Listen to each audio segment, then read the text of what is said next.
Assalamualaikum warahmatullahi wabarakatuh. Apa kabar anak-anakku yang solih dan solihah? Semoga kalian semua dalam keadaan sehat dan selalu dalam lindungan Allah Subhanahu wa Ta'ala. Sebelum kita mulai pembelajaran, terlebih dahulu marilah kita mohon doa kepada Allah Subhanahu wa Ta'ala. Semoga kita diberi kemudahan dalam belajar dan ilmu bermanfaat. Bismillahirrahmanirrahim. Rabbi zidni ilma warzuqni fahma. Amin. Baiklah anak-anak, kali ini kita akan belajar pelajaran 4. Temanya adalah bersih itu sehat, dengan subtema mengenal arti bersih dan sehat. Allah Subhanahu wa Ta'ala dan Rasul-Nya memerintahkan kepada kita untuk bersuci dari hadas dan najis serta mencintai kebersihan.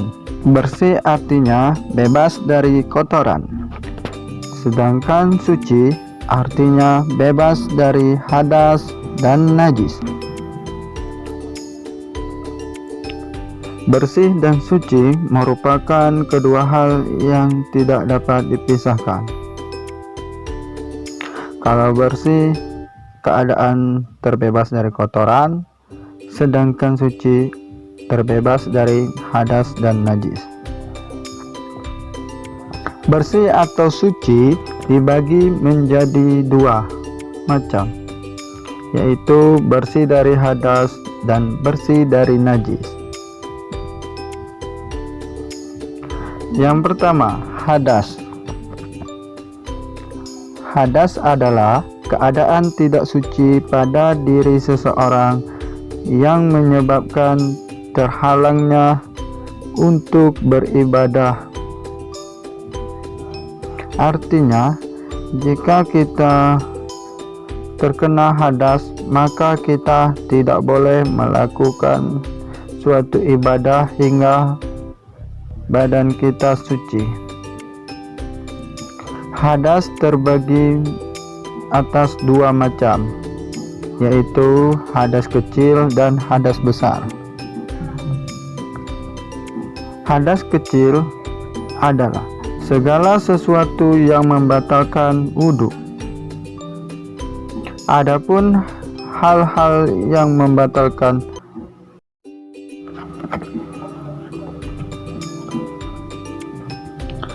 keluarnya sesuatu dari kubul atau dubur.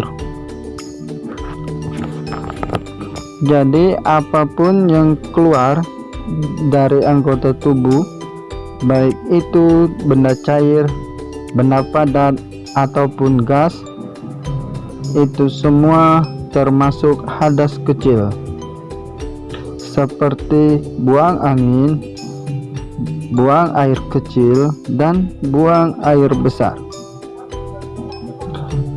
Selanjutnya adalah hilang akal. Hilang akal yaitu kondisi atau keadaan seorang yang sedang tidak sadar, baik itu karena tidur, mabuk, ataupun pingsan.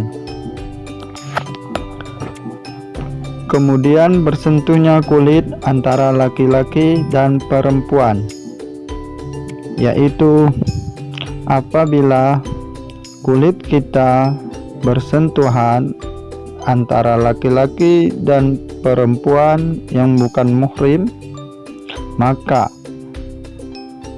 kita terkena hadas kecil.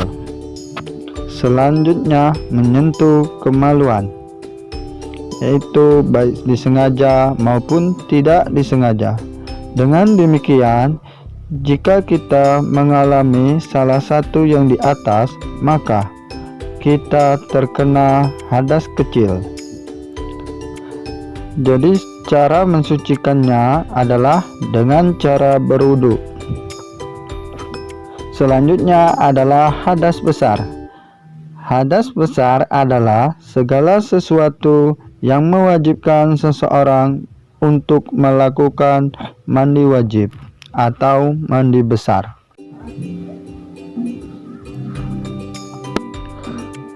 Adapun hal-hal yang menyebabkan hadas besar adalah sebagai berikut. 1. Keluarnya air mani, yaitu bagi laki-laki, baik itu disengaja ataupun tidak sengaja. Yang kedua adalah jima, yaitu hubungan antara suami dan istri. Yang ketiga adalah haid atau datang bulan, yaitu bagi perempuan. Biasanya terjadi dalam 1 bulan sekali. Yang keempat adalah nifas, yaitu darah yang keluar setelah melahirkan. Yang kelima, meninggal dunia, yaitu orang yang meninggal dunia maka wajib dimandikan. Siapa yang memandikan? Yang memandikan adalah orang yang masih hidup. Dengan demikian, jika kita mengalami salah satu yang di atas, maka kita terkena hadas besar. Cara mensucikannya adalah dengan mandi besar atau mandi wajib. Yang kedua adalah najis. Najis merupakan salah satu hal yang bisa membatalkan ibadah seorang muslim. Adapun macam-macam najis dan cara mensucikannya adalah sebagai berikut. Yang pertama, najis muhaffafah. Najis muhaffafah disebut juga dengan najis ringan. Contohnya adalah air kencing bayi laki-laki yang berusia di bawah 2 tahun yang belum makan selain air susu ibu. Cara mensucikannya adalah kita memercikkan air sekali percikan saja pada bagian yang terkena najis. Meskipun masih terdapat bekas najis yang melekat, akan tetapi najis tersebut sudah dianggap bersih atau suci. Yang kedua, najis mutawasito. Najis mutawasito disebut juga najis sedang. Contohnya, kotoran manusia, kotoran hewan, darah, nanah, dan bangkai, kecuali ikan, belalang, serta manusia. Cara mensucikannya adalah membersihkan terlebih dahulu benda yang terkena najis, kemudian menyiramnya dengan air sampai bersih, baik itu rasanya, baunya, ataupun warnanya. Najis mutawasito terbagi atas 2 macam, yaitu najis hukmiyah dan najis ainiyah. Najis hukmiyah yaitu najis yang kita yakini ada tetapi tidak tampak, baik zatnya maupun sifatnya. Misalnya air kencing yang sudah kering sehingga sifatnya telah hilang. Cara mensucikannya adalah mengalirkan air pada benda yang terkena najis. Selanjutnya, najis ainiyah, yaitu najis yang masih ada zatnya dan sifatnya baik itu rasanya, baunya, atau warnanya.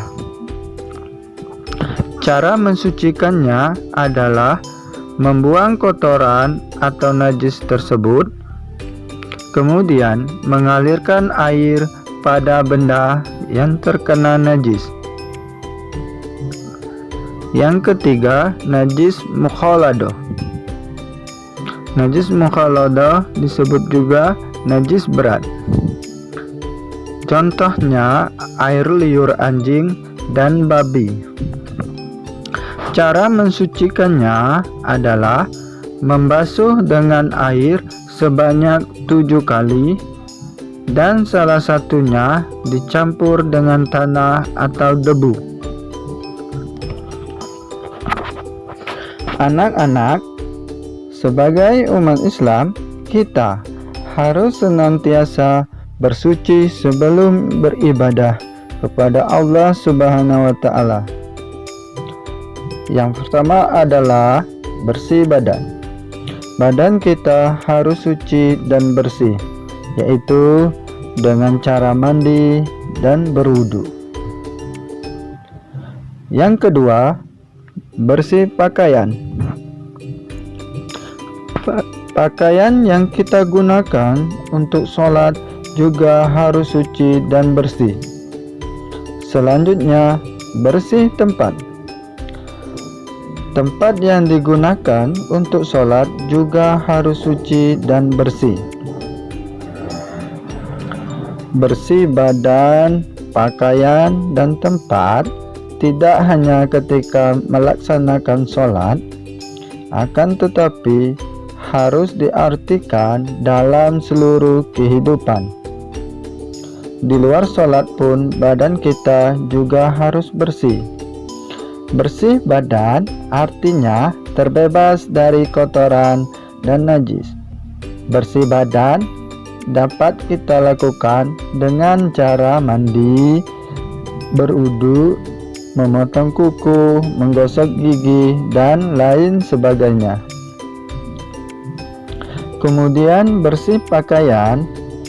Bersih pakaian artinya segala sesuatu yang kita pakai seperti baju, celana, peci, atau topi, tas, sepatu, sepeda, bangku, meja, lemari, dan lain sebagainya harus bersih.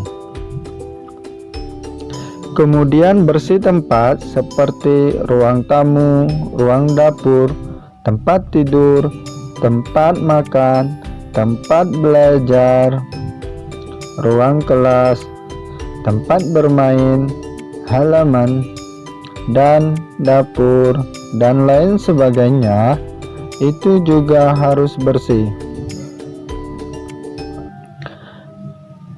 Anak-anakku yang solih dan soleha, setelah kalian melihat dan mendengar video ini, ayo jawablah pertanyaan berikut.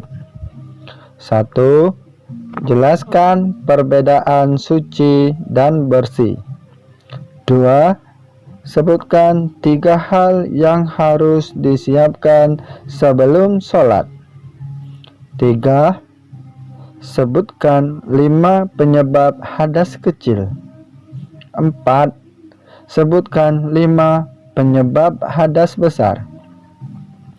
5. Sebutkan macam-macam najis dan jelaskan cara mensucikannya.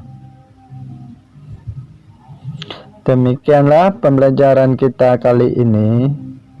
Wassalamualaikum warahmatullahi wabarakatuh.